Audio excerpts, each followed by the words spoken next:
ব্রেস্টে কোনো লাম্প বা গোটা জাতীয় কিছু বা চাকা জাতীয় কিছু অনেকেরই হয়ে থাকে।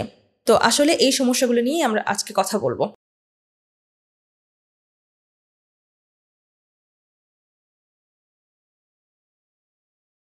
আসসালামু আলাইকুম, আমি ডাক্তার আফরোজা সিদ্দিকা, আপনাদের সাথে আছি টেস্টোলাইফ হসপিটাল থেকে।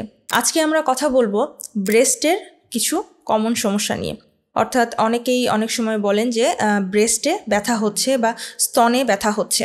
আবার অনেকের দেখা যায় যে ব্রেস্টে কোনো লাম্প বা গোটা জাতীয় কিছু বা চাকা জাতীয় কিছু অনেকেরই হয়ে থাকে। তো আসলে এই সমস্যাগুলো নিয়ে আমরা আজকে কথা বলবো। ব্রেস্টের যে ব্যথাটা, এই ব্যথাটা হচ্ছে কি, কিছু ব্যথা আছে যেমন সাইক্লিক্যাল ব্যথা এবং কিছু আছে অ্যাসাইক্লিক্যাল ব্যথা। সাইক্লিক্যাল ব্যথাটা কি?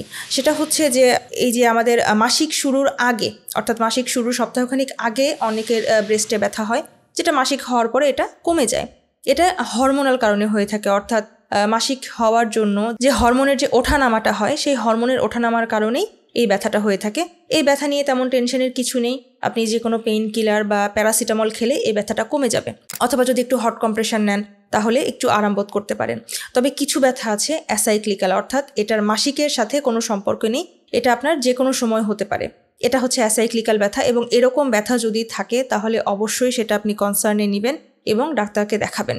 আর আরও কিছু পয়েন্ট, যে সমস্যাগুলো পেলে, মানে ব্রেস্টের যে সমস্যাগুলো পেলে আপনি অবশ্যই ডাক্তারের কাছে যাবেন। প্রথমেই হচ্ছে এই অ্যাসাইক্লিক্যাল ব্যথা, যে আপনার এই ব্যথাটা মাসিকের সাথে কোনো সম্পর্কিত না, তাহলে অবশ্যই আপনি ডাক্তারের কাছে যাবেন।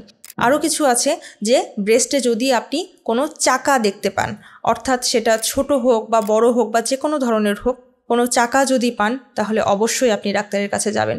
অথবা আপনার ব্রেস্টে সেরকম কোনো চাকা নেই, বাট আপনার ব্রেস্টে হাত দিলে আপনি স্বাভাবিক মনে হচ্ছে না, অর্থাৎ স্বাভাবিকভাবে ব্রেস্টের টেক্সচার যেমন হয় তেমন না, হালকা একটু রাবারের মতো ফিল হচ্ছে বা একটু গুটি গুটি ফিল হচ্ছে, বা কিন্তু সেরকম কোনো চাকা আপনি পাচ্ছেন না, তারপরেও আপনি ডাক্তারের কাছে যাবেন এবং কনফার্ম হবেন যে কেন এরকম হচ্ছে।